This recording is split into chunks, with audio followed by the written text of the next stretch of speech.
Sempre agradeço a meu Deus por vocês e pela graça que lhes tem dado em Cristo Jesus. Por meio dele, Deus os enriqueceu em tudo, em toda capacidade de expressão e em todo entendimento.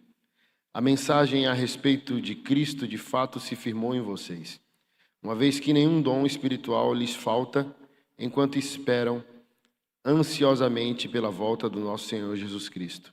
Ele os manterá firmes até o fim, para que estejam livres de toda culpa no dia de nosso Senhor Jesus Cristo.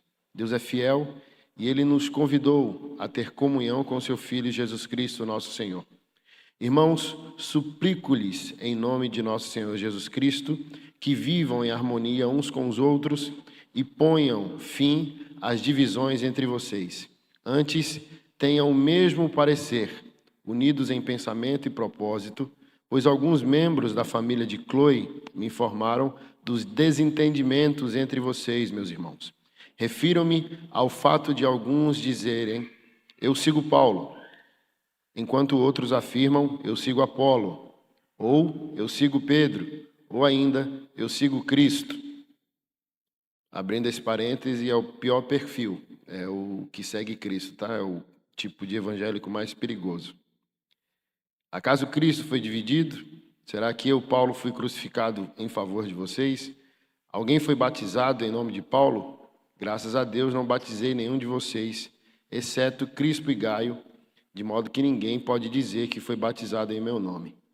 Sim, também batizei a família de Estéfanas, mas não me lembro de ter batizado mais ninguém, pois Cristo não me enviou para batizar, mas para anunciar as boas novas, e não com palavras de sabedoria humana, para que a cruz de Cristo não perca seu poder. A mensagem da cruz é loucura para os que se encaminham para a destruição, mas para nós que estamos sendo salvos, ela é o poder de Deus, como dizem as Escrituras. Destruirei a sabedoria dos sábios e rejeitarei a inteligência dos inteligentes. Diante disso, onde ficam os sábios, os eruditos, os argumentadores desta era? Deus fez a sabedoria deste mundo parecer loucura, visto que Deus, em sua sabedoria, providenciou que o mundo não o conhecesse por meio de sabedoria humana. Usou a loucura de nossa pregação para salvar os que creem. Pois os judeus pedem sinais, os gentios buscam sabedoria. Assim, quando pregamos que o Cristo foi crucificado, os judeus se ofendem e os gentios dizem que é tolice. Mas para os que foram chamados para a salvação, tanto judeus como gentios, Cristo é o poder de Deus e a sabedoria de Deus, pois a loucura de Deus é mais sábia que a sabedoria humana e a fraqueza de Deus é mais forte que a força humana. Pai, nós te agradecemos e te louvamos por essa manhã onde a tua igreja se reúne para ouvir da tua palavra, e do entendimento da tua palavra depende todo o nosso viver.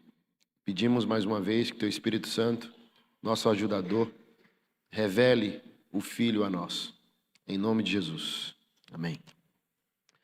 Hoje pela manhã eu quero tratar com os irmãos sobre a diferença entre virtudes e atributos. Toda a infantilidade evangélica, ela se resume no fato que as nossas congregações focaram os atributos de Deus. Portanto, quase todos os evangélicos, eles vão a Deus, eles buscam a Deus. Inevitavelmente, isso é na igreja, né? Eles vieram em busca daquilo que Jesus falou mais ou menos no Evangelho de João, no capítulo 6, a partir do verso 20.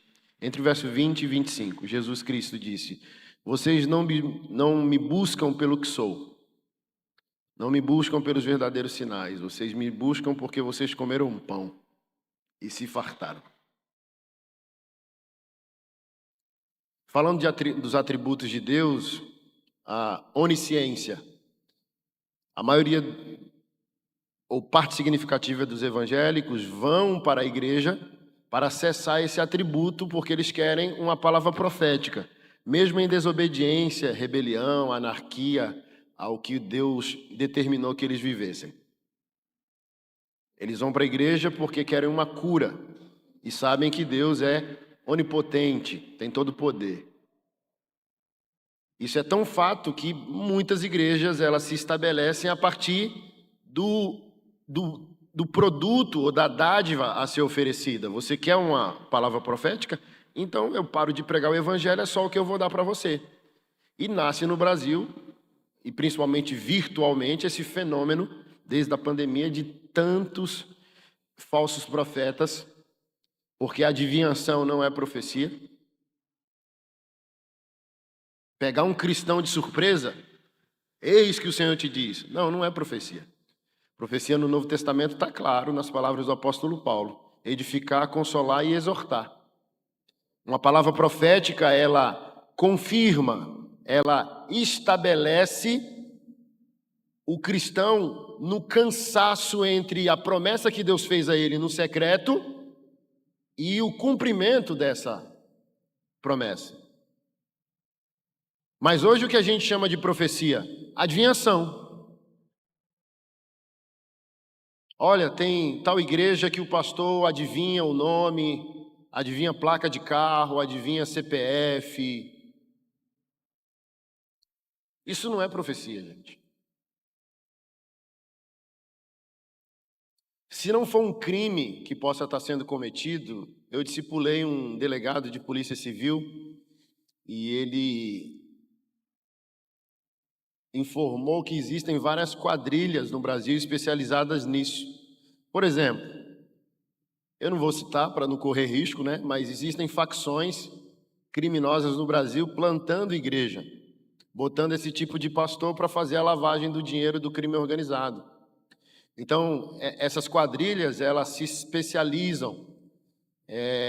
Um falso profeta como esse fica famoso, vai numa igreja, mas todos os dados são capturados da rede social daquela igreja.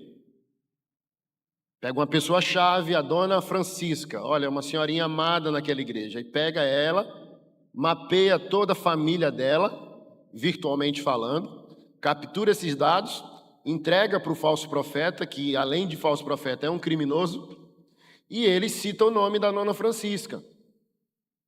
Deus está me mostrando aqui uma senhora por volta de 60 anos, o nome dela é Francisca.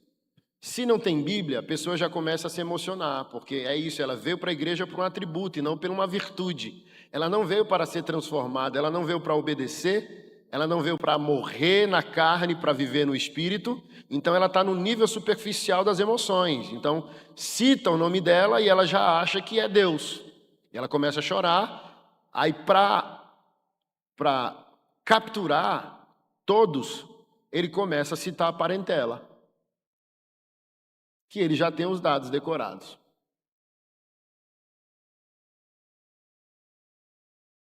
Eu brinco sempre, né? Por que eu vou sair de casa para ir num culto onde a pessoa adivinha CPF?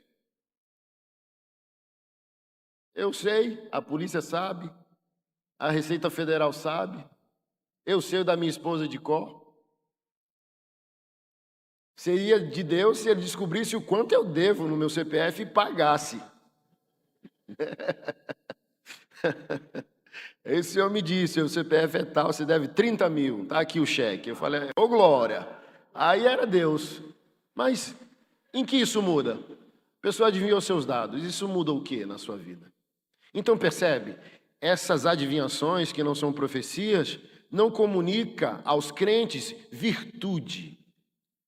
Gente, Paulo disse que todas as coisas desaparecerão, cessarão, os dons, profecia, a igreja como congregação, a Bíblia como aplicação doutrinária, ela é eterna como palavra de Deus.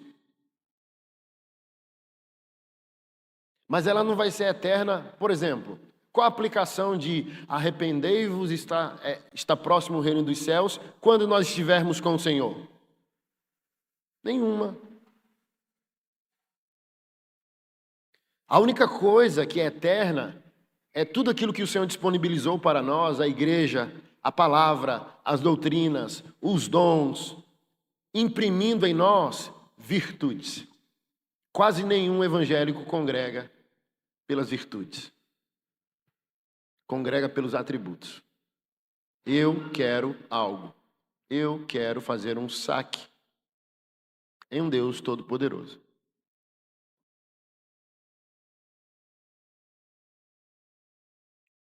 Aí você vê evangélicos acessando, óbvio, o poder de Deus, porém, com o mínimo de transformação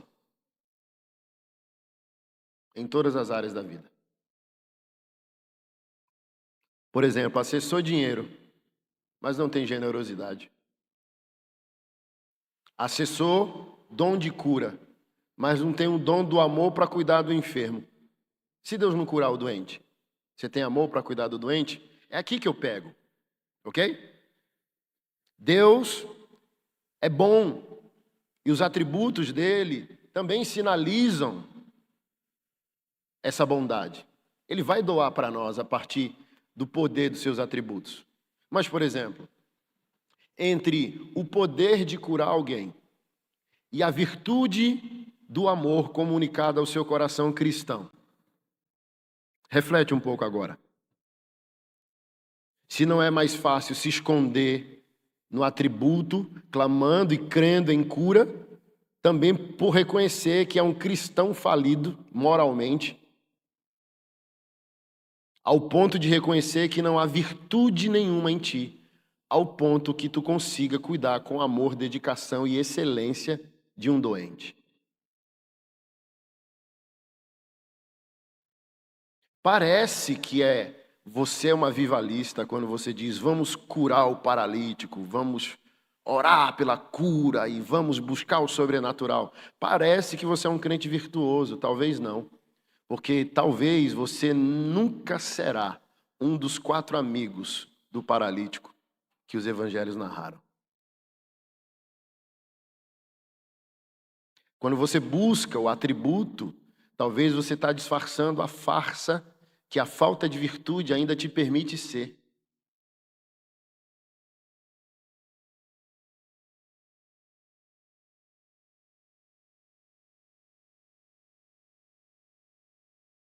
Mas não adianta muita coisa, porque vai passar.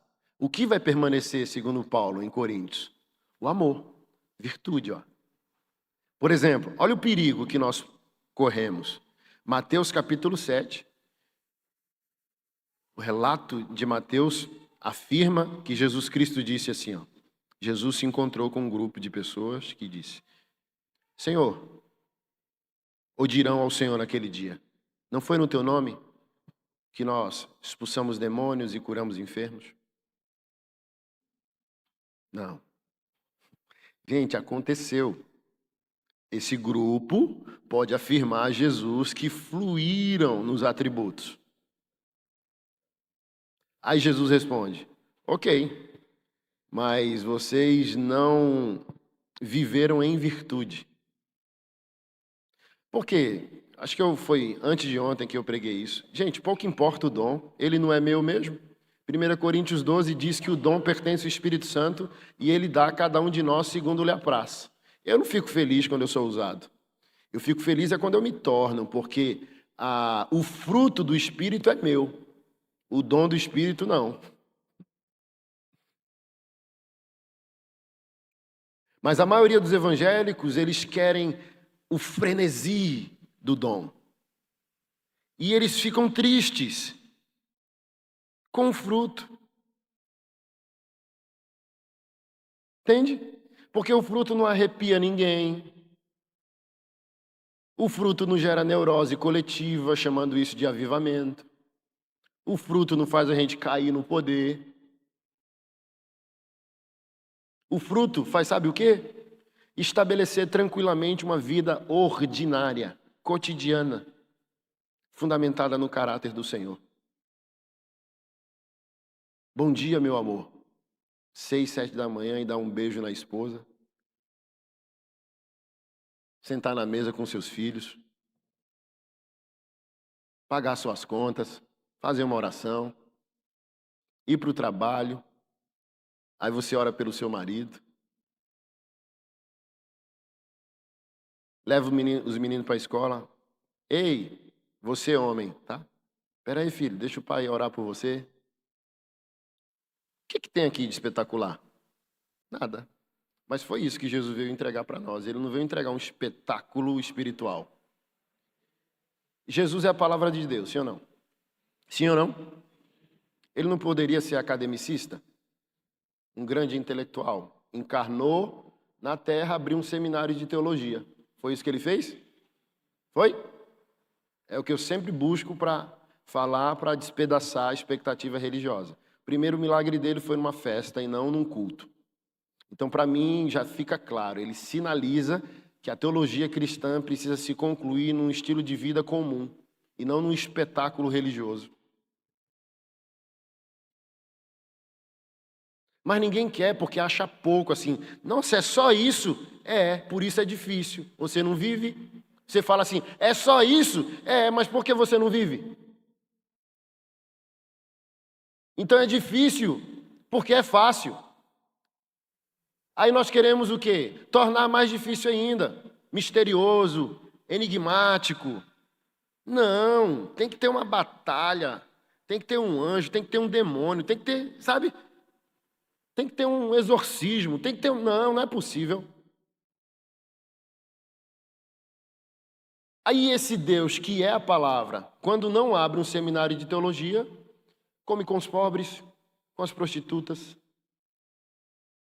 A linguagem dele não é academicista, é porta, caminho, semente, oliveira, videira, vinho, azeite, nós vai, uai, trem. E por que a religião o matou? Porque fala, não pode ser simples assim, tem que ser complexo. As leis cerimoniais do Antigo Testamento. Deus sabe que o coração humano é embrutecido por causa da queda. E por causa disso o homem gosta de espiritualizar as coisas e não entenderia o desejo de Deus pelo comum, pelo simples. Aí tem coisas que Deus colocou em forma de lei, porque a gente ia dizer, não quero, simples assim. Então, por exemplo, carne de porco hoje, mesmo com todo avanço tecnológico, e a gente corre menos riscos, mas mesmo assim é uma carne densa e complexa, ok? Imagina lá no deserto, sem saneamento básico, sem água potável.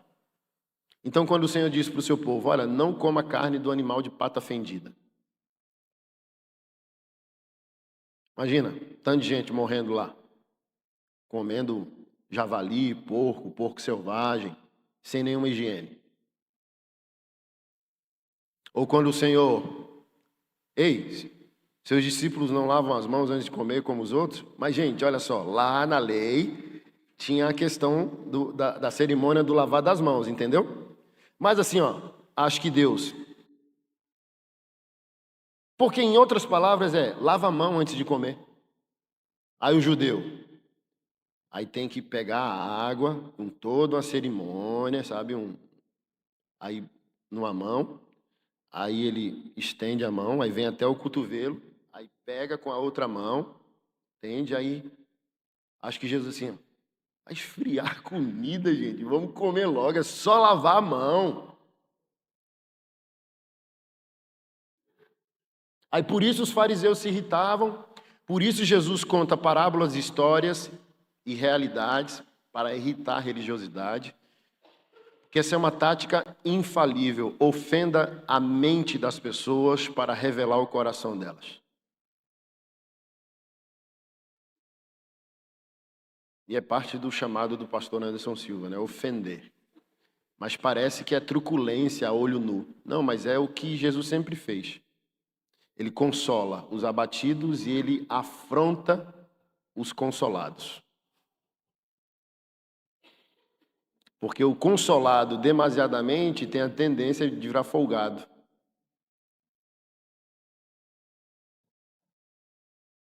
Por exemplo, parábola do bom samaritano. É uma ofensa ao gospel da época dele.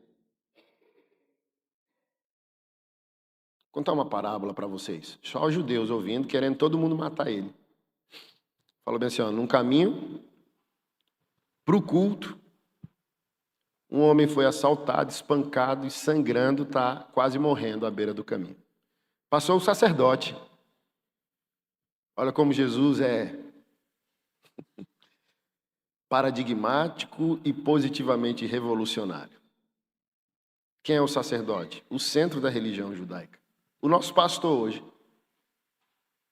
E aquele homem ali, aquele problema, é justamente o que o sacerdote ensina também a resolver.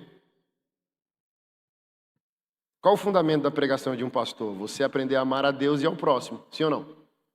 Então tem dias que você adora a Deus em Deus e tem dias que você adora a Deus no outro. Aí Jesus diz, olha, o sacerdote não cuidou, passou direto, vou me atrasar. Aí daqui a pouco passa o levita, que para nós hoje é o ministro de louvor, também não fez não. E o pessoal já, onde que ele vai chegar com isso? Aí Jesus, daqui a pouco passa o samaritano. Aí os caras já começam a pegar punhal, porrete, machado. Onde que vai dar isso? Porque o samaritano é o mestiço. Ele tem pai ou mãe judeu e pai ou mãe pagão. Misturou a raça e gerou o samaritano. Um meio crente e meio qualquer outra coisa. É abominável. Para nós hoje, eu chamo isso de o gay com sentimentos evangélicos. Tem um monte de digital influencer que são os gays com sentimento evangélico. Amam frequentar um culto, amam os louvores da nossa irmã Fernanda Brum, da Ana Paula, eles choram. Carlinhos Maia, que ano passado foi cancelado, e eu fui cancelado nas páginas de fofoca gospel, porque curti a foto que ele comprou um galpão para um pastor fazer a igreja. Pastor Anderson curtindo foto de gay. Aí eu falei, não, eu fui curtir a foto da jumenta que repreendeu o Balaão. O que você quer dizer com isso? Você comprou o galpão para o pastor? Tu nem dizima na tua igreja local, ô bexiguento. As pedras clamarão. Você louvou? Não, a pedra clamou. Você fez? Não. Tu fez? Não, fiz não. Então. E a Bíblia se cumpriu. O que a Bíblia diz? O que a Bíblia promete? O ímpio junta para a colheita do justo. Aí o Carlinhos Maia viu o rapaz ali espancado, botou dentro do poste dele, foi para o hospital, pagou o tratamento, vou na cidade do lado, quando eu voltar, se gastou mais, eu pago.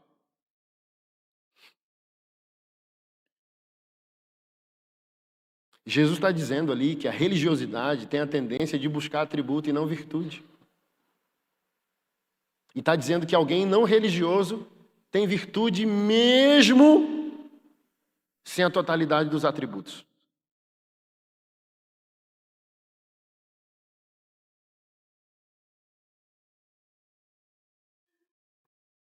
E a tristeza é essa. Porque parte de nós, como evangélicos, está fadado a esse tipo de fracasso espiritual. Celebrar a verdade e não encarná-la. Porque essa é a beleza, né? Por exemplo, do Evangelho de João. O Verbo se fez carne e habitou entre nós. E o sentido original de tabernacular é isso. Jesus se avizinhou a nós. Jesus é morador do nosso bairro. Jesus é um de nós, está conosco. Que de fato foi a promessa, né? Emanuel, Deus conosco, Deus perto, Deus aqui, Deus agora. Então nós estamos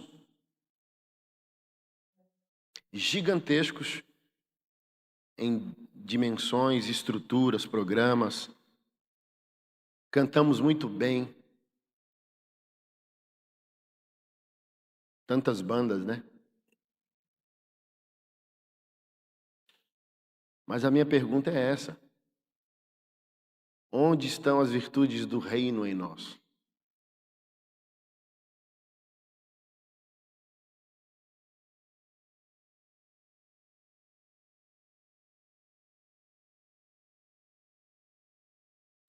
Porque podemos receber a partir dos atributos. Devemos até receber, né? Mas devemos nos permitir que a experiência com o atributo de Deus transforme o nosso caráter para a gente viver o fruto do Espírito. Do que adianta ser curado e não se tornar agente de cura? Do que adianta prosperar com um princípio bíblico e não se tornar generoso? Tudo aquilo que eu acessei em Deus e não vou viver para a glória dele, será juízo contra mim. 1 Coríntios 11, Paulo disse isso: se julgássemos a nós, não seríamos julgados com o mundo. Então ele não quer nos julgar. Mas quando a gente acessa, faz o saque no atributo de Deus e não permite que essa experiência transforme o caráter, você vai ser julgado.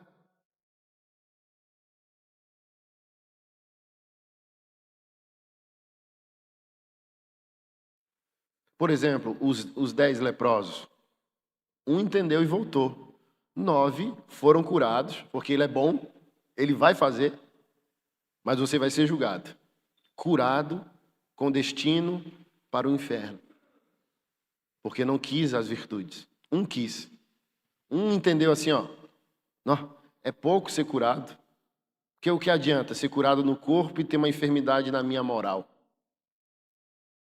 Na minha vida pessoal, no meu casamento. Não, vou voltar. Aí voltou. Aí Jesus perguntou, eu não curei 10? Então olha como ele é maravilhoso. Ele é bom. Ele é bom. E o amor dele não é predatado, ele vai fazer. Traga o doente, ele vai curar. Traga o quebrado, ele vai restaurar. Traga o divórcio e ele vai restaurar a aliança. Porém, muitos evangélicos se comportam como o rei Ezequias. Me dê mais uma chance. Aí o Senhor dá 15 anos. E o cara se torna mais blasfemo do que era anteriormente. Quando o profeta o repreende, Isaías capítulo 39, e diz, quem são esses homens aqui que eu vi saindo? São os babilônios. Vieram fazer o que aqui? Visitar, fazer um network e conhecer o reino. E o que eles viram? Tudo, eu mostrei tudo. Palavra do Senhor. Nada do que eles viram ficará. Tudo será levado, espoliado. Os homens serão mortos, as mulheres serão violentadas e os teus filhos serão eunucos na Babilônia. É agora. Olha a pergunta do homem sem virtude nenhuma. Vai acontecer agora? Não, só na geração dos teus filhos. Boa essa palavra, porque ainda terei paz enquanto viver. O verdadeiro santo, ele já está sofrendo pela igreja do neto. Que essa é a virtude, entende? Tudo que nós deixamos de fazer e tudo aquilo que a gente está buscando a fazer, a partir das virtudes do reino, nos projeta uma mentalidade de legado, de destino, de futuro, não é sobre nós apenas.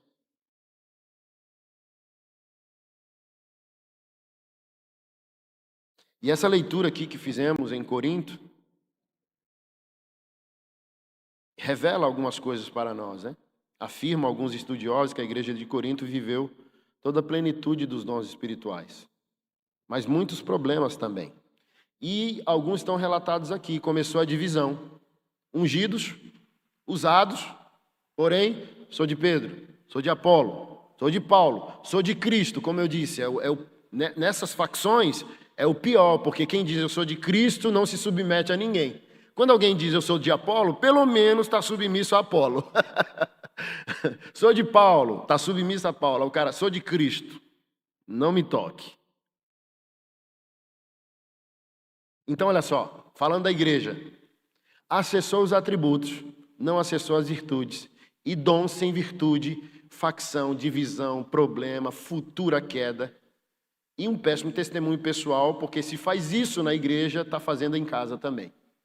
Como eu sempre digo e fundamento, não existe igreja boa.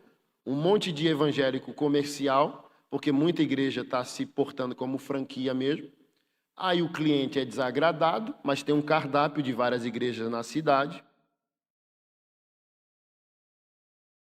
E saem, vão migrando de lugar para lugar. E eu sempre tento alertar os pastores, não se iludam, não se iludam. Como você não confiaria em eu te amo de alguém que casou 5 vezes nos últimos 2 anos, como eu posso confiar num crente sem aliança que passou por várias igrejas em pouco tempo? E o culpado sempre é o outro.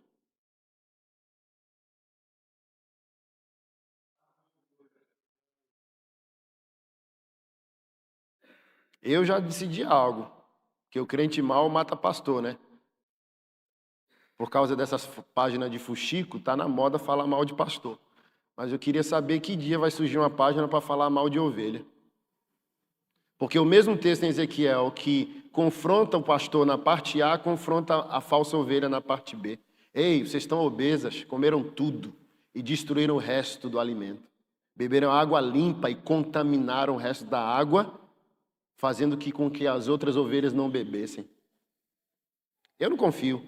Eu decidi algo para manter a minha vida lúcida, sã, ativamente sexual com a minha esposa, porque quando as ovelhas adoecem um pastor, ele sabota a sua humanidade completamente. Tem ovelha que só fala comigo do púlpito. Ah, eu queria um gabinete, não vou dar. Mas como que eu falo com o Senhor? Sentado, ouvindo a pregação, até eu perceber que tu é convertido. Você não vai me matar. Você está matando a si mesmo. E ouvindo os bombeiros alguém está se afogando? Tô, não pule para salvar. Primeiro deixe desacordar pelo afogamento, você pula e puxa a pessoa. Você pular, ela se debatendo, ela se mata e mata você. Pastor, que dureza, aprendi com Jesus. Mestre, porque fala por meio de parábolas, para que vós não entenda.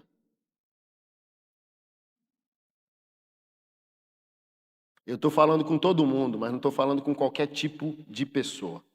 E você é uma delas, que escuta o que eu estou dizendo, mas não ouve o que eu estou dizendo. Vede como ouvis. Mas nós, pastores, é tudo animadinho no início do ministério, entendeu? Meu pastor, primeiro, Anderson, quando você estiver no pastorado, não receba todo mundo na sua casa. Aí eu aqui, amém, pastor, mas aqui dentro julgando ele, que falta de amor. Lá se passam 23 anos do tatuado. Aí a gente ri e fala, nosso pastor estava certo, né? Rapaz, evangélico é bicho ruim. A possibilidade de uma pessoa ser boa é se ela tem a plena consciência viva, ordinária, no cotidiano, que é filha de Deus e discípulo de Jesus. E entre os evangélicos, infelizmente, essa é a minoria. O religioso, ele é perverso. C.S. Lewis disse, de todos os homens maus que eu conheci, os maus e os religiosos são os piores. É só ver a guerra cultural que a política nos colocou. Mesmo que a gente seja cidadão e tem que votar correto e tem que votar nos valores que se encontram com alguns valores do Evangelho, a política nos colocou em uma guerra contra os inimigos deles, que não são nossos inimigos. Um cristão não tem inimigos. Ah, tem. Sim, o outro declara que é teu inimigo, não você.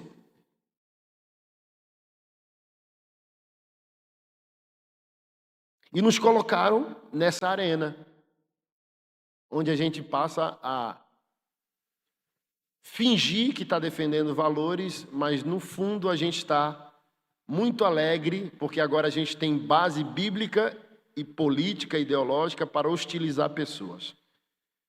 E é o que eu sempre percebo, por isso escrevi um livro sobre a questão da homossexualidade.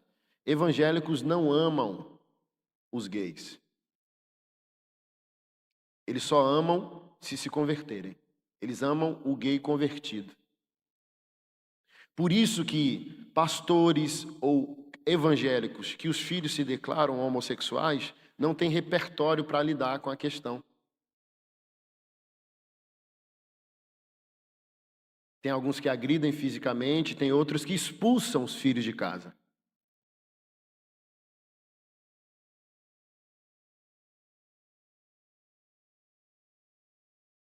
Por quê? Não tem virtude. Só tem o quê? Atributo. Aí o filho, sou gay. Aí você, como é um crente do atributo, quer um atributo, um poder.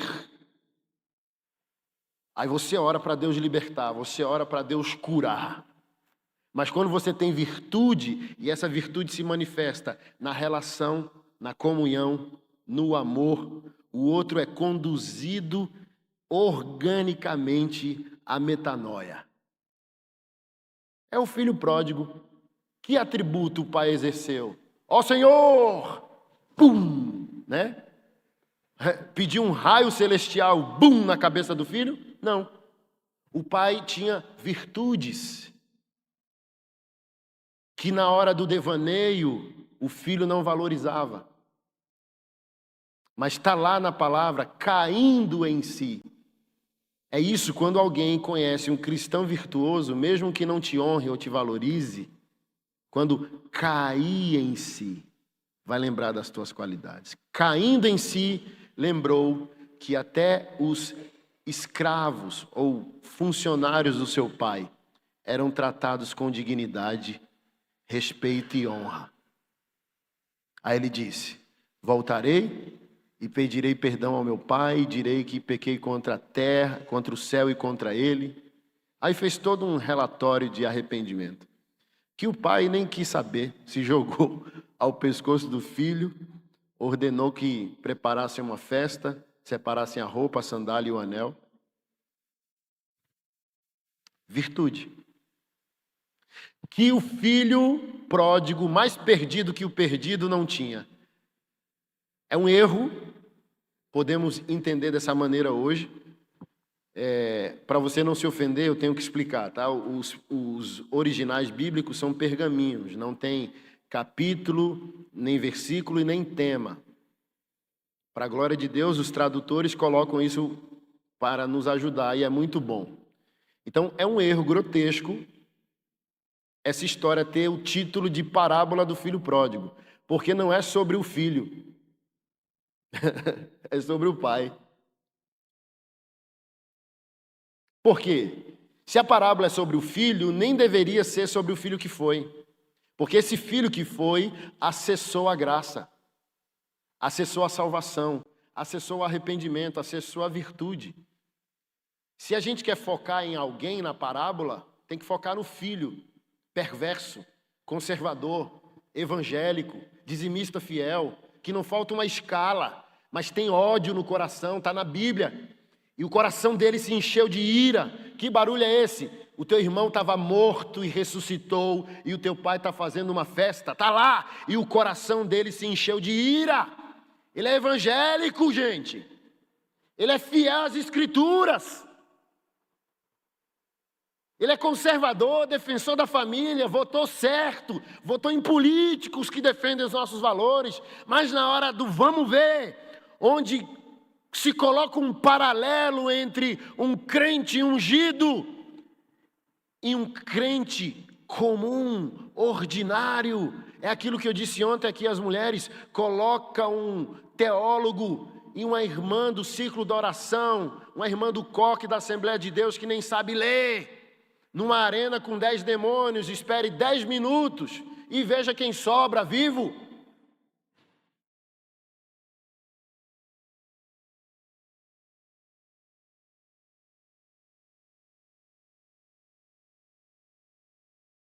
O rapaz não conseguiu perdoar o que o pai perdoava. O rapaz não imitou o pai, não era semelhante ao pai. Mas era filho também, porque a falta de virtude pode não interferir na questão salvífica. Filho. Os dois eram. Então o foco da parábola não é os filhos, não são os filhos, é o pai. O filho que foi sem essas virtudes morais que o pai tinha também. E o filho que ficou não queria os bens, queria os atributos, queria o status daquela família, mas não queria os atributos de graça, de amor, de compaixão, de misericórdia.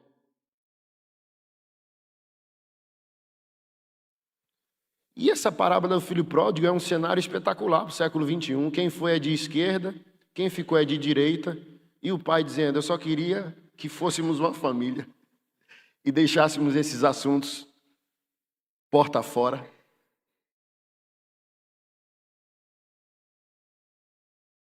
Porque você já viu alguém mudando sua natureza perversa por causa de ideologia política? Eu nunca vi. E essa é uma grande distração.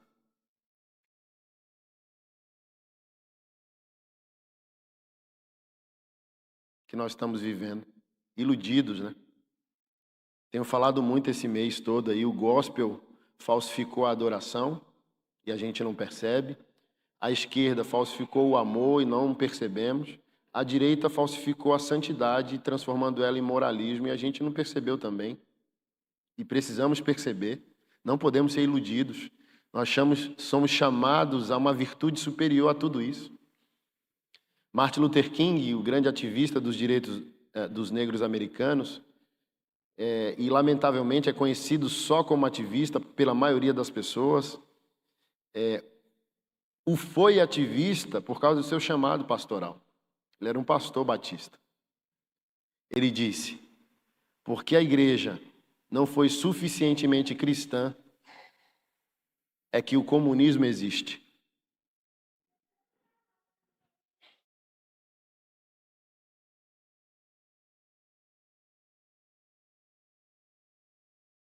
Aí as ideologias falsificam o amor e diz que detém o monopólio desse amor. Mas olha o que o conservadorismo está fazendo com a igreja, uma grande ilusão. Nós somos chamados a uma vida santa, reta, pura, piedosa, compassiva, misericordiosa. A gente não destrói inimigos, a gente não ganha debate político, a gente salva pessoas. Então o que a gente defende não é para esmagar pessoas.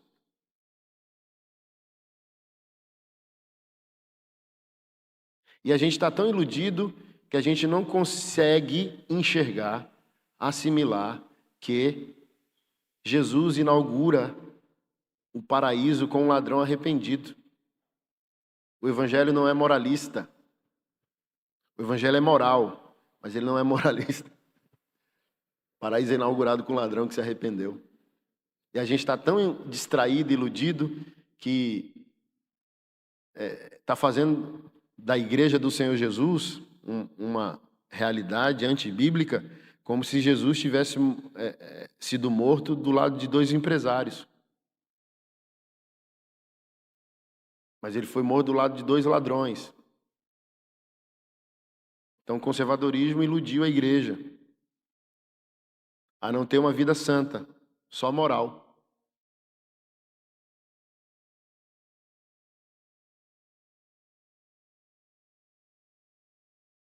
E se você for só moral e não for santo, você vai ser o filho pródigo com ira no coração. O filho pródigo que ficou. E a parte B aqui, da leitura que fizemos em 1 Coríntios, foi que não apenas a igreja, mas judeus e gentios também só querem atributos. O judeu quer o atributo dos sinais, prodígios e maravilhas para poder confirmar que Jesus é a verdade. E os gentios querem o atributo do saber,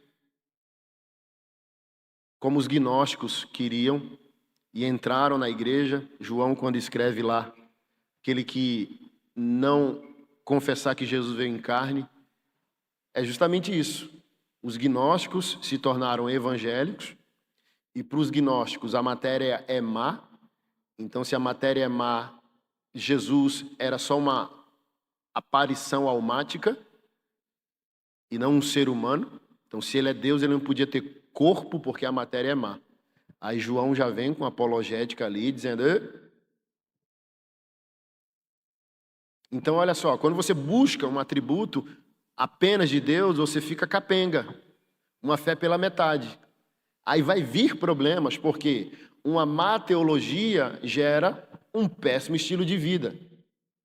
Todo mundo que customiza a palavra administra algo que a palavra reprova. Eu já fiz esse exercício. Quando eu vejo um pastor desviando da palavra, eu falo, ele já está com a vida desviada. Espere aí e veja. Fato. Um grande arauto hoje do liberalismo bíblico-teológico no Brasil, senhorzinho já de cabelo branco, Me mandaram um recorte dele falando de mim num podcast, né? Ah, tem um rapazinho, se refere assim, né? Quando ele vai confrontar alguém. Ah, tem um rapazinho aí que se diz pastor, da cara tatuada, falou que crê até na fitinha da Bíblia. Olha que absurdo. Eu falei, eu creio na fitinha, na capa, na contracapa. Eu creio até no nome da editora. Transformou minha vida. Não é uma sugestão, né? É um decreto. Aí quando a pessoa diz que a Bíblia não é a palavra de Deus, eu vejo tanta arrogância assim, ó, sabe? Ou você crê num Deus soberano ou num Deus vítima que precisa de você. A história da humanidade é mais poderosa que o Deus que cria a humanidade. Agora a gente olha, não, eu não creio na Bíblia porque os homens fizeram isso e aquilo com a Bíblia. Pronto. Achamos o Deus de Deus. Agora a pessoa vai ajudar Deus porque Deus não pode se defender. Deus sequer pode fazer permanecer o testemunho histórico da sua palavra. Aí a pessoa me mandou e quis que eu fizesse um podcast junto com a pessoa, com esse senhor, para debater. Aí eu respondi dizendo, não vou, primeiro. Porque a Bíblia me manda respeitar os cabelos brancos. Ele é um senhor. Por incrível que pareça, eu acho que você não me entende. Quando acha que o meu ministério é polêmico, eu não entro em briga, eu só entro em guerra. Qual a diferença? O rapaz perguntou para mim. Briga é sobre o meu ego. Aí você aqui está me provocando porque ele falou mal de mim para inflar meu ego e eu ir lá e discutir com ele num podcast para o seu podcast crescer. Não vou. Isso é pequeno. Eu tenho um propósito maior, só entro em guerra. E guerra diz respeito ao destino da igreja, à glória de Deus e à eternidade. Você vai ver um Anderson que você nunca viu, transtornado, se o assunto for sobre o reino de Deus. Aí eu pego a espada em 5 segundos, nem precisa me provocar. É igual o filme lá dos Vingadores, né? Não lembro quem era, quem foi, se o Homem de Ferro ou o Capitão América, os alienígenas vindo e eles pro Hulk, fica verde, fica bravo, meu Deus, os caras estão vindo e o Hulk... Esse é meu segredo. Eu sempre estou irado. Mexeu com o reino, meu amigo. O Anderson fica verde em 5 segundos. Anderson, você é feio. Anderson, não sei o quê. Beleza?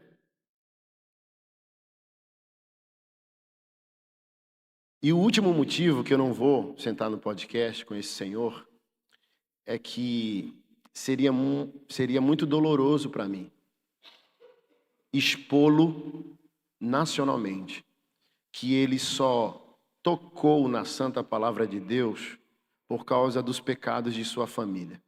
O filho dele se assumiu homossexual, a neta se assumiu transexual, ele tem um pecado já de anos, que não é da minha conta ou responsabilidade.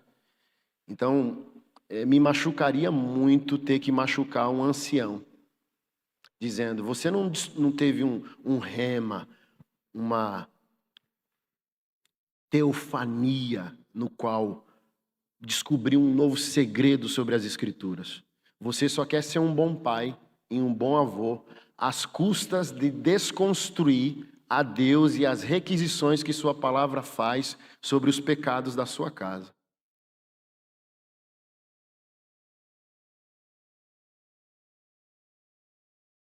E eu não vou fazer isso.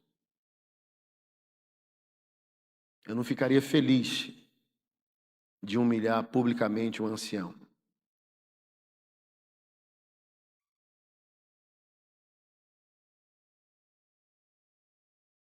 É justamente isso. Quem busca só uma parte de Deus, na verdade, está buscando apenas conveniência.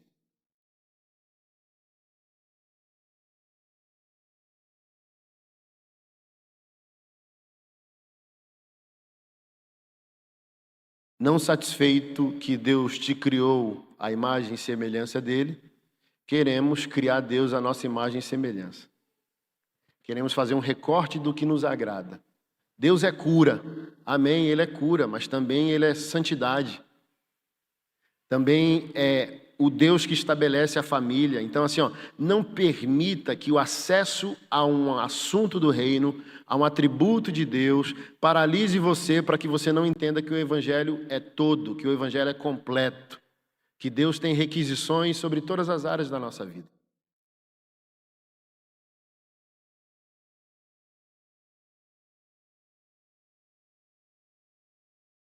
Então imagina a dureza de Jesus, uma multidão de gente seguindo ele, e ele diz: olha, não estão me seguindo porque querem nascer de novo, não estão me seguindo porque eu sou o Filho de Deus, não estão me seguindo porque querem se submeter à palavra, estão me seguindo porque no final sempre tem um milagre a partir do lanche que eu peço a alguém. O primeiro foi um menino. E aí, tem mercado, restaurante para todo mundo comer? Não. O que temos aí? O menino faltou na escola para vir te ver pregar e tem a lancheira dele aqui. Uns pães e uns peixes. Me dá aqui. Multiplicou, todo mundo comeu e sobrou. Aí Jesus falou: vocês só estão aqui porque vocês vão comer no final. Vocês só estão me seguindo porque tem um bolso, alguma coisa no final, mas vocês não querem se render à verdade. E é isso, percebe? Quando você segue a Deus por um atributo, é como se fosse um Bolsa Família. Aí é um Bolsa Família naquele assunto que você gosta. Aí Deus só é bom, o pastor só é homem de Deus, e a igreja só é legal quando estão te entregando aquele Bolsa Família. Pare de entregar aquele Bolsa Família para você ver o monstro que a pessoa vive. Você deu o Bolsa Família por 10 anos, você tirou. A pessoa vai te punir como se nunca tivesse feito algo por ela. Ah, porque você saiu da igreja. Ah, porque Deus não me prosperou. Ah, porque Deus não transformou aquela área da minha vida. Ah, porque um parente morreu. Ah, porque ele não curou minha doença. What?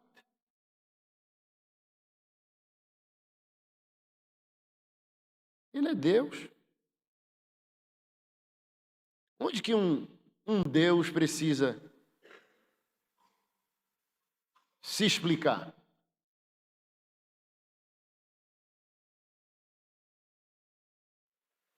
E é isso que a virtude faz no coração de um crente. Entende que Deus não lhe deve nada. Essa talvez é a maior virtude. Quando acessamos o dom do Espírito, amor, mansidão, domínio próprio, fé, benignidade, longanimidade, a coroa disso tudo é a reverência a Deus.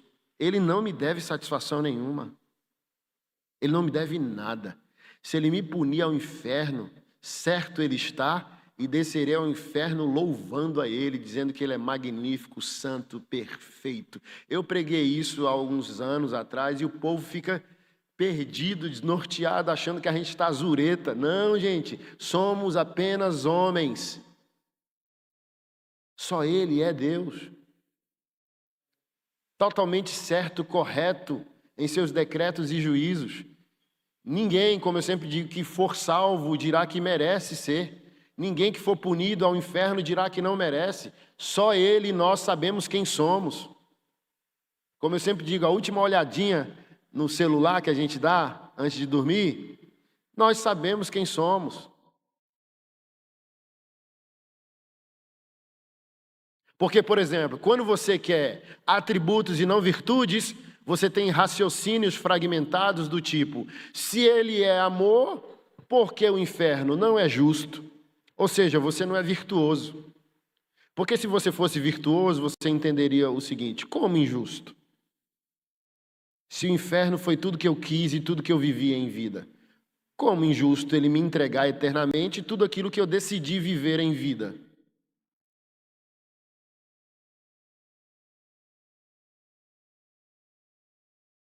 Porque o inferno e o céu são conclusões eternas das decisões terrenas.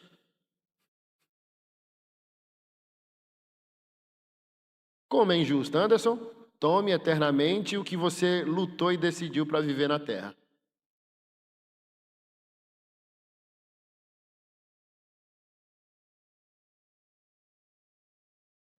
Por isso eu sempre fujo das infantilidades. teológicas querendo que o povo de Deus mergulhe mais, sabe? Escatologia. São uns 6 a 7 teses escatológicas sobre o fim. Se tem arrebatamento, se não tem, se é pré, se é pós, se tem milênio, se não tem milênio, se a igreja é arrebatada, não é. Aí perguntam para mim assim, pastor Anderson, qual é a sua visão escatológica? Pré, pós, amilenista, pré-milenista, pós-milenista. Aí eu falo, não morra 2 vezes. Essa é a minha escatologia, só morra no corpo. Não morra a segunda morte. O que eu quero dizer com isso? Pouco importa, porque só um vai estar certo. E o que mais importa, se só um vai estar certo? Esteja pronto para encontrar Jesus. Quando será? Não é da minha conta. Atos 1:8 disse que não era da minha conta. Senhor, quando restaurarás o poder a Israel?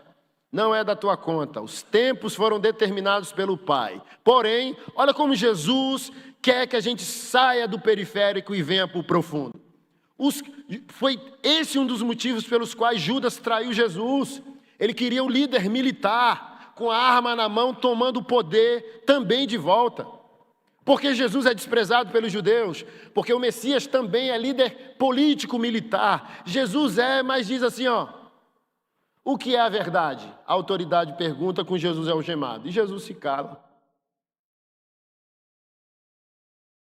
Tu dizes que tu é rei. Tu és rei? Aí Jesus, tu dizes. Tu é rei, cadê o teu reino? Não é agora, porque se fosse, os meus estariam me libertando das tuas mãos. Entende? Aí os caras viram tudo, mas ainda continua na periferia do reino, dizendo, quando o poder político, bélico, será devolvido a Israel? Aí Jesus, não importa. Meu Deus, olha o que vocês viram. Jesus assim, amiga, eu estava meio sem paciência essa semana nas minhas caixinhas. Aí minha esposa lá no WhatsApp, tá com saudade de mim, né, macho? Tá bruta assim, com saudade do meu cangote, né? Aí eu falei, não, mulher, eu só tô imitando Jesus. Jesus disse assim, até quando eu terei que tolerá-los? Aff. Jesus assim dizendo, meu Deus, que povo insuportável. Quando você acha que vai, não vai. A gente vai. Tá concluindo o download. Olha que estava ali no Pentecostes, o Espírito Santo virá sobre vós. Sereis batizados no Espírito, recebereis o dunamis de Deus. E a partir desse poder, vocês vão ser minhas testemunhas em Jerusalém, Judéia, Samaria, confins da terra. Jesus está falando sobre um espetáculo da expansão do reino. E eles falam, é para votar na direita ou na esquerda?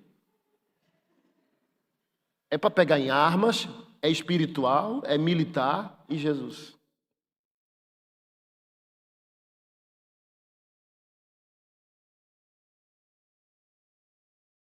Sabe por que a gente se apega tanto à idolatria política, mesmo tendo que ser cidadãos? Que a gente não quer obedecer à Bíblia, a gente não quer sofrer. Por exemplo, parte de nós, como igreja evangélica, idolatrou mais a direita do que a esquerda, ok? Sabe o que é isso? No fundo, medo. Medo apostólico. Medo de sair de Jerusalém. Porque você sabe que você não tem virtudes para aguentar um mundo em blasfêmia a Deus. Você sabe que você não suportaria sair de Jerusalém para ir progressivamente encontrar pagãos. Você sabe que você é evangelista só dentro das 4 paredes, mas você sabe que você não sobrevive na arena da vida. Você sabe que você não é um evangelista artesanal. O que é um evangelista artesanal? O evangelista da relação.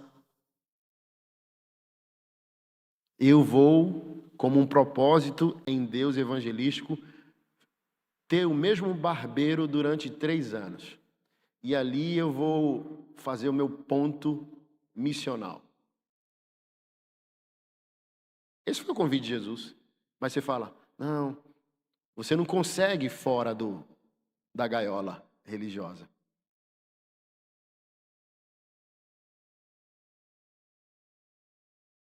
Vou contratar um advogado. Aí eu contratei uma advogada macumbeira. Eu quero entrar no motoclube, eu não vou entrar num gospel, eu vou entrar num secular. Entende? É isso. É disso que o evangélico tem medo. Porque ele sabe assim, ó, que o amor dele é tão fraco por Jesus, que se ele se relacionar evangelisticamente com o mundo, ele cai. Nós passamos a idolatrar a política conservadora pelo medo dos problemas que a esquerda representa a nós. Gente, vai acontecer tudo aquilo que a Bíblia prometeu. Que mundo existirá quando o amor de quase todos se esfriar?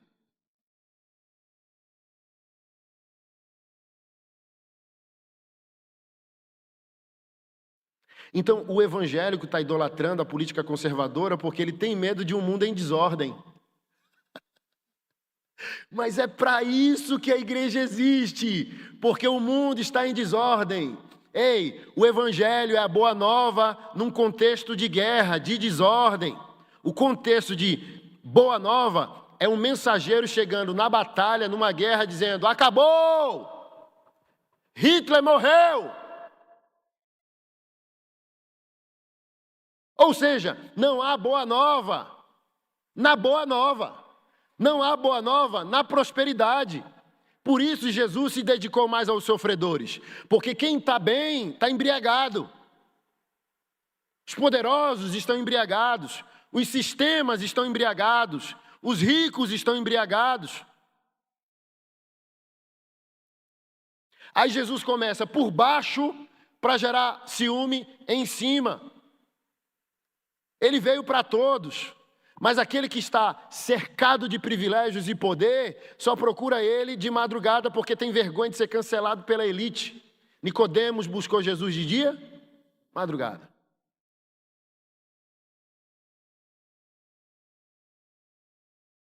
O evangélico sabe que ele não tem amor para encarar um transexual, amar e conviver com essa pessoa, porque vão cancelar ele publicamente.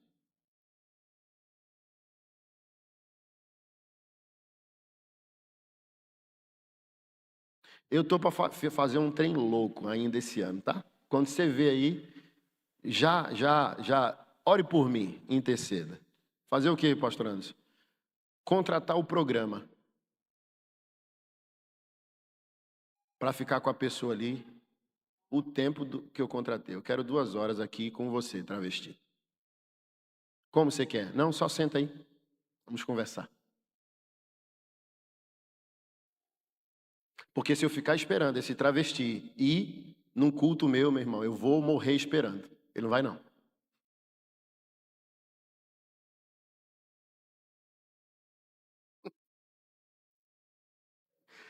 Pastor Anderson, você tá maluco, é? Jesus é Deus e santo, desceu do céu para vir num problema na terra. A gente diz que é santo e está fugindo da terra. Tchau, morram. Jesus é santo, vem para o problema. O povo dele é santo e quer sair do problema.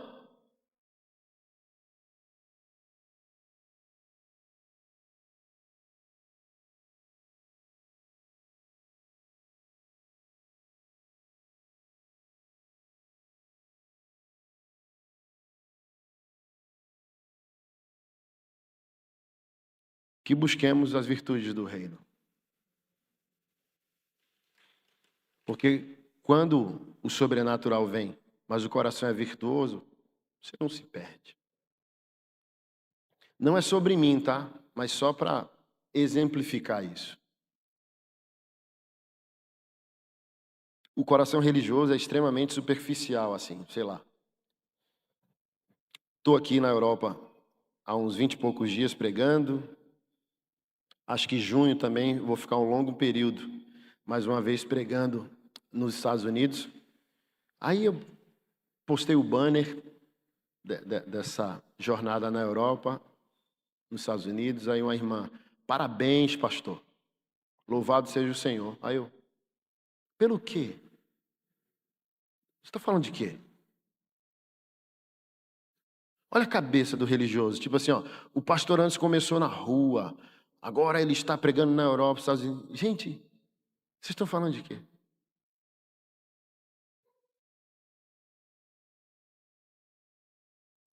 Eles estão falando como se eu tivesse, tipo, sabe, como um empresário, um coach de carreira, tipo, bum, a carreira dele estourou internacionalmente.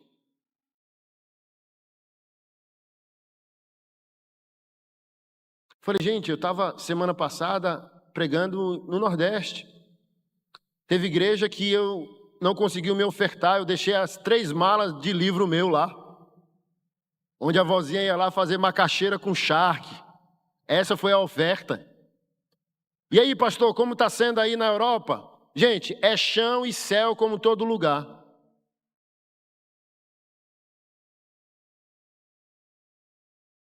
Vocês estão falando de quê? Acho que é a 7ª vez que venho pregar na Europa. A primeira foi na França. Um baita de um testemunho que eu conto depois.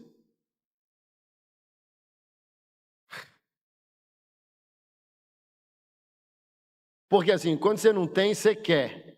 Quando você tem, você fala, que besteira.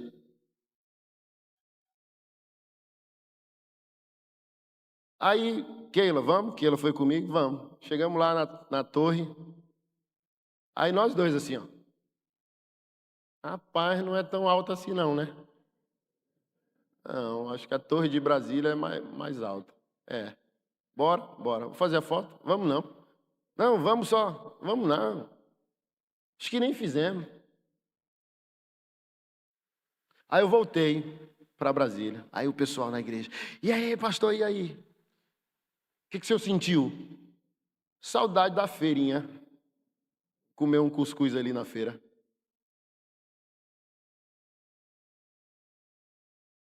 Quando você entende, eu estou dando esse exemplo para fundamentar o que eu quis ensinar a você, a diferença entre virtude e atributo.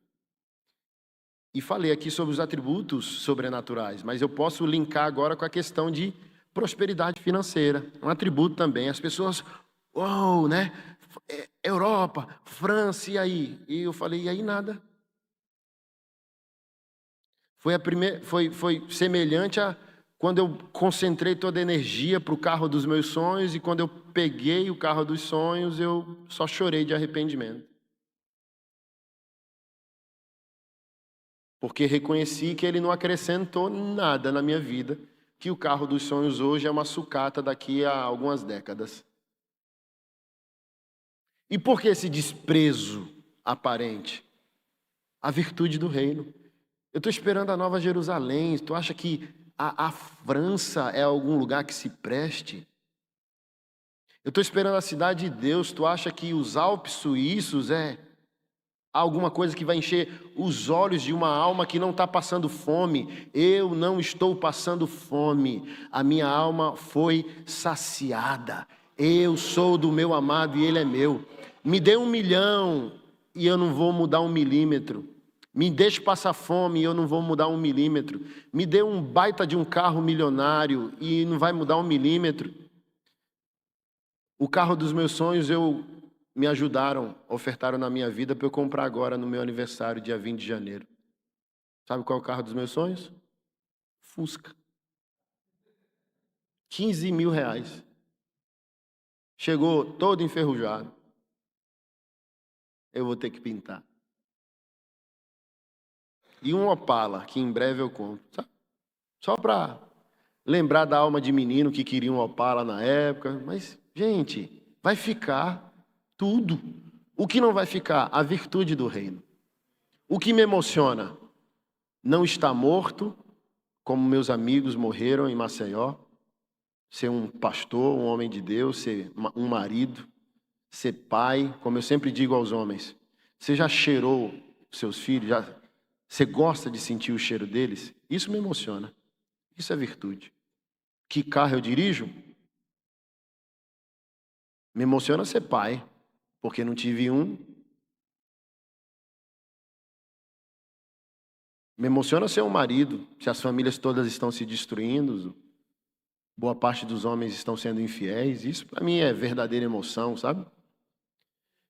Ter passado fome até os 18 anos, 19 mais ou menos, e poder alimentar meus filhos, e isso me emociona. Minha esposa antes de ontem, ei, bem, amor, tem que ir no mercado. Meu Deus, tem 6 dias que fez compra. Pois é, seus filhos são uns dragão. E o que me emociona? Amém? Tem dinheiro? Vá comprar. Eu sei o que é a fome, eu odeio a fome. Eu odeio a lembrança desse sofrimento. Isso é virtude, pô. Virtude é a mesa. E eu encerro provando para você que Jesus não quer te converter.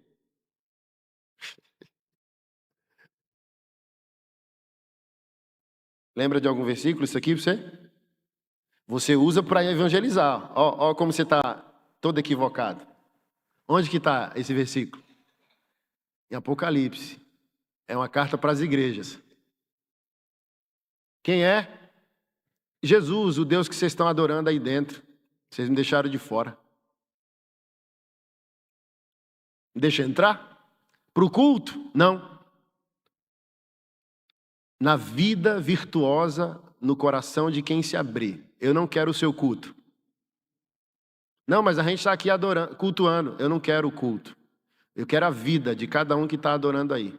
Aquele que abrir a porta, eu entrarei em sua casa, não no seu culto, não na sua igreja. Eu entrarei na sua casa, sentarei na sua mesa. Eu cearei com ele, ele comigo. Jesus não quer te converter. Jesus não quer teu espetáculo religioso. Jesus quer comunhão contigo. Relação contigo. Pastor Paulo Borges Júnior diz, se Deus quisesse a tua conversão, meu irmão, a gente já estava convertido há muito tempo.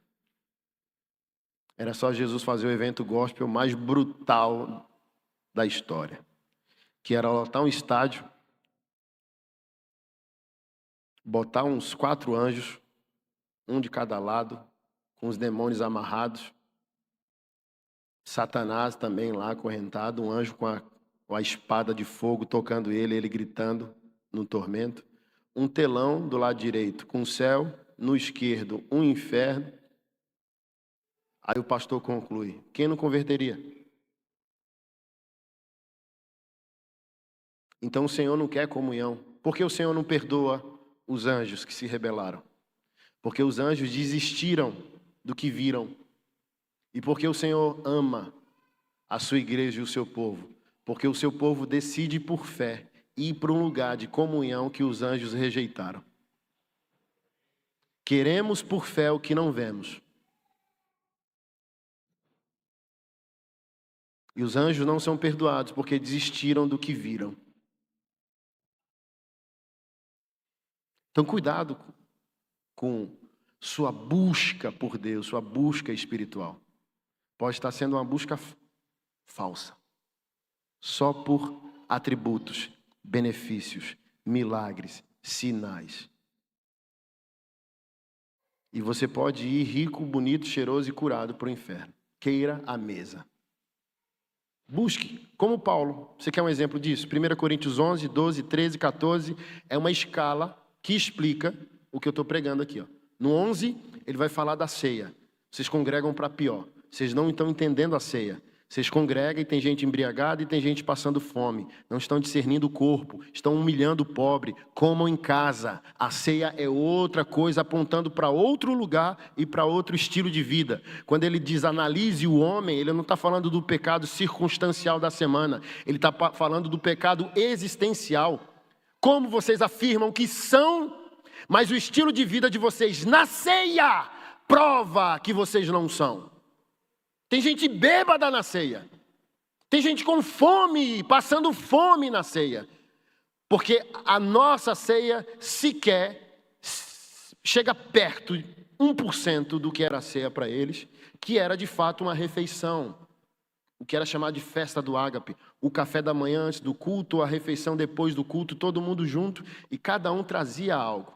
Então tinha gente que levava o barril de vinho, e antes do apóstolo ordenar a comunhão, o cara bebeu o vinho todo, bêbado, na igreja. E o irmão, sabendo que tinha a festa do ágape, também ia para o culto sabendo que ele ia comer a única refeição do dia dele. E quando chegava lá, era oprimido. Mas se a igreja tivesse virtude, ela ia perceber o irmão mais vulnerável e dar a ele a dignidade primária da mesa. Ei, irmão, sente aqui. No 12, Paulo vai falar dos dons. Aí que começa a confusão. Recebendo dom sem receber virtude, dividindo a igreja. Aí Paulo dá a analogia do corpo. Um diz que é olho e despreza o joelho, a perna. Ele diz, olha, vocês vão se quebrar todinho, vocês estão se devorando uns aos outros. Olha, eu profetizo, eu vejo o demônio, eu oro em línguas. Eu orei em línguas em alemão. Aí ele diz, olha, o dom é dado para o fim comum. É para edificar, o seu dom é do outro. O dom do outro é teu. Tu não recebe dom para ser superior. Tu não recebe dom para humilhar ninguém. Tu recebe dom para edificar a igreja. Revelar a Cristo. Unir os irmãos e não dividir os irmãos. No 13, ele passa a dizer que é um assunto moral, o 12. Porque ele diz, passarei a vos mostrar agora um caminho sobre modo excelente. Então o que ele vai dizer no 13, que é a maior virtude do cristianismo e do reino de Deus, que é o amor, coloca subjugado o que ele disse sobre os dons. Quem conseguir amar é superior àquele que conseguir ser usado por Deus. Porque aquele que é usado por Deus nada mais é o evangélico que subiu ao nível da jumenta. Bem-vindo ao clube. Jumentos e demônios são servos também. Agora, jumentos não amam, nem demônios. Demônios são servos de Deus também. Lembra, pedindo permissão a Deus para atacar Jó? Pedindo permissão a Jesus para peneirar Pedro? Pedro, intercedi por ti. Pediram para furar você hoje todinho. Agora o amor não. Aí agora começou a amadurecer, começou a ficar chique. O negócio. Aí, ó, profecia, cessarão. Língua, cessará. Aí ele começa. Você pode entregar todos os seus bens, não ser amor. Você pode entregar o corpo para ser queimado e não ser amor. O amor tudo crê, tudo sofre, tudo espera, tudo suporta, jamais acaba. Ah, eu quero divórcio, o amor acabou. Amor jamais acaba. Você está vendo? Você era evangélico, tinha atributo e não tinha virtude. Como que você diz que quer divórcio, que o amor acabou e a Bíblia prova que não acaba? Você entende? Ou seja, você foi evangélico e não acessou as virtudes do reino. O amor jamais acaba. E se você é um cristão mesmo, eu ajudo você, dizendo, você apenas está confuso, chamando de amor outra coisa. Acabou a atração, acabou a paixão, acabou a paquera, o tesão entre o casal. Amor não, porque o amor é o fundamento do caráter de um cristão. Aí eu peço sempre, defina amor. A pessoa engasga e não consegue falar para mim o que é amor.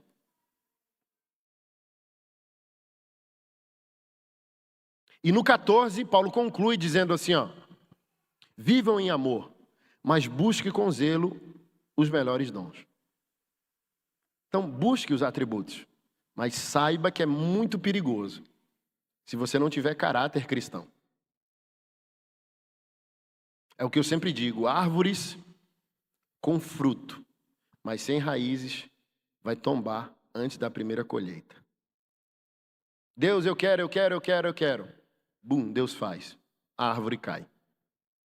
Não tem raiz? Por isso, a maioria das igrejas evangélicas é fruto de racha e não de envio. Está provado que todos nós estão fundamentados nos atributos sem as virtudes. Rachar uma igreja e começar outra? Eu prefiro ir embora para o mundo. Jamais. Alguém com caráter de Cristo? Jamais. Não há um autoenvio. Eu vos envio, como ovelha em meio a lobo. Ninguém se envia.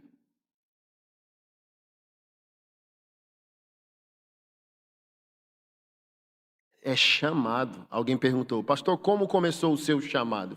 Não sei, é um chamado. Tem que perguntar quem me chamou, é isso? Aquilo que os evangélicos estão fazendo contra a igreja, não precisa ir muito longe. Elas já estão fazendo contra as suas próprias famílias. É só olhar como essas pessoas estão vivendo fora da congregação. Vamos orar. Fique de pé. Deus é bom.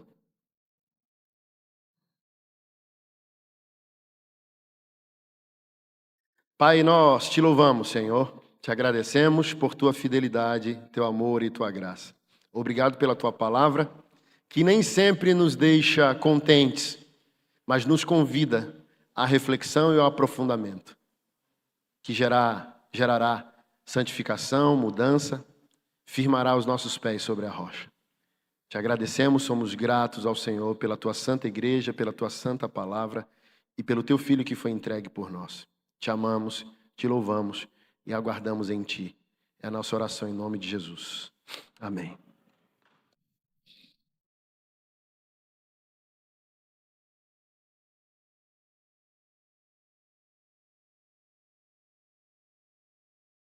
Glória a Deus.